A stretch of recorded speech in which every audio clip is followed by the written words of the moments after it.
Sabtu 12 Ramadan 1442 Hijriah. Kitab Fawaidul Muhtaroh Habib Zain bin Sumaid. Pembahasan tentang syukur. 1. Sebagian ulama ditanya tentang keutamaan antara dua hamba yang salah satu dari mereka diberi cobaan, lalu bersabar dan yang satunya lagi diberi kenikmatan lalu bersyukur. Mereka menjawab, keutamaan keduanya setara, karena Allah telah memuji kedua hamba ini.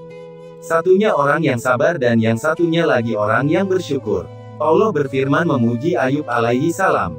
Dialah Ayub sebaik-baik hamba, sesungguhnya dia amat taat kepada Tuhannya. Surat Syud 44. Dan Allah berfirman dalam menyebutkan sifat Nabi Sulaiman, kami karuniakan kepada Daud, Sulaiman, dia adalah sebaik-baik hamba. Sesungguhnya dia amat taat kepada Tuhannya. Surat Syud 30. Siraju Talibin, Juz 2 halaman 478. 2. Musa berkata dalam munajatnya, Ya Allah, Engkau ciptakan Adam dengan kekuasaanmu, serta Engkau berbuat ini dan itu untuknya. Bagaimanakah cara Adam bersyukur kepadamu?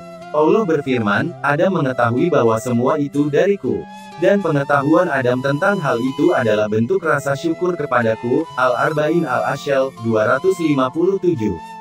3. Bentuk syukur dapat diekspresikan dengan hati, perkataan dan perilaku. 1. Adapun bersyukur dengan hati yaitu, mengetahui dan mengakui bahwa seluruh nikmat adalah anugerah dari Allah.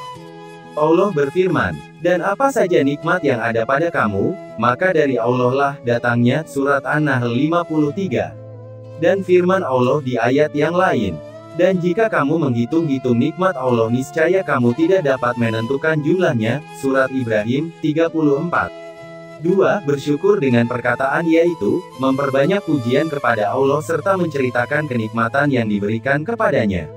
Dalam hadits, tidaklah seorang hamba diberi kenikmatan oleh Allah lalu dia berucap Alhamdulillah kecuali dia telah menunaikan rasa syukurnya. 3. Bersyukur dengan anggota badannya yaitu, mengerahkan seluruh anggota badannya untuk berbuat ketaatan kepada Allah dan menggunakan anggota badan tersebut untuk sesuatu yang diridai oleh Allah. Allah berfirman, beramalah hai keluarga Daud untuk bersyukur kepada Allah. Surat As-Saba, 13. 4. Al-Habib Abdullah Al-Haddad berkata, sesungguhnya manusia itu berada pada kedudukan syukur bersama Allah, tapi mereka menyangka berada pada kedudukan sabar, karena di setiap urat terdapat dua nikmat milik Allah. Salah satunya ada urat yang bergerak dan satunya lagi urat yang tidak bergerak. Seandainya urat yang seharusnya tidak bergerak jadi bergerak, atau yang bergerak jadi tidak bergerak niscaya orang itu akan merasakan sakit karenanya. Maka di setiap urat terdapat dua kenikmatan, nikmat sebab adanya urat dan nikmat tidak bergeraknya urat yang tidak bergerak dan bergeraknya urat yang bergerak. Pada setiap helai rambut terdapat dua kenikmatan, karena bagian bawah rambut berlubang, dan bagian ujungnya tidak berlubang. Jika hal itu terbalik, maka orang itu pun akan merasakan sakit.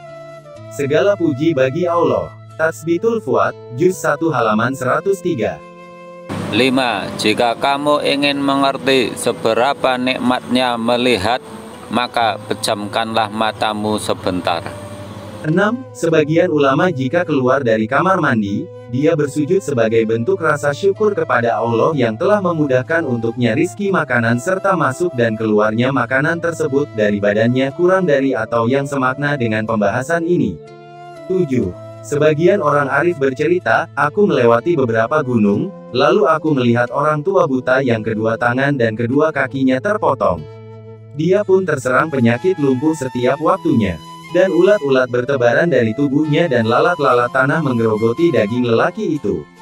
Dalam keadaan seperti itu, orang itu berkata, segala puji bagi Allah yang telah memberiku kesehatan dari sesuatu yang menimpa kebanyakan makhluknya, dan yang telah memberiku keutamaan yang lebih dari kebanyakan makhluknya. Lalu orang arif tersebut melanjutkan, ceritanya, aku pun mendekati orang tua itu, lalu aku bertanya kepadanya, wahai saudaraku, kesehatan apa yang telah diberikan Allah kepadamu? Demi Allah, tidaklah aku dapati pada dirimu kecuali Anda telah dikelilingi oleh semua musibah. Lalu orang tua itu mengangkat kepalanya seraya berkata, menjauhlah dariku wahai orang yang jelek.